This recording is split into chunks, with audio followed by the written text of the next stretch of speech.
Distil water மற்றும் acid கேன்கள் ஏற்றி வந்த மினி வேன் கவிழ்ந்து விபத்து. அதிர்ஷ்டவசமாக யாருக்கும் காயமின்றி உயிர் தப்பினர். வேலூர் மாவட்டம் குடியாத்தம் வேலூரில் இருந்து ஆந்திர மாநிலம் டி கோட்டா பகுதிக்கு பேட்டரிகளுக்கு பயன்படும் டிஸ்டில் வாட்டர் மற்றும் ஆசிட் கேன்கள் ஏற்றி வந்த மினி வேன் குடியாத்தம் அருகே கோவிந்தாபுரம் பகுதியில் வரும்போது எதிர்பாராத விதமாக மினி வேனின் பின்பக்க டயர் வெடித்து மினி வேன் நிலை தடுமாறி சாலையில் கவிழ்ந்தது. மேலும் ஆட்டோவில் இருந்த திரவ கேன்களும் சாலையில் சரிந்தன. மேலும் இது குறித்து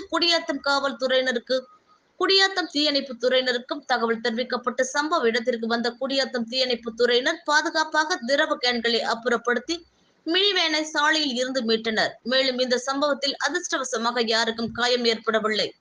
மேலும் இந்த சம்பவம் குறித்து குடியாத்தம் நகர போலீசார் விசாரணை மேற்கொண்டு வருகின்றனர்.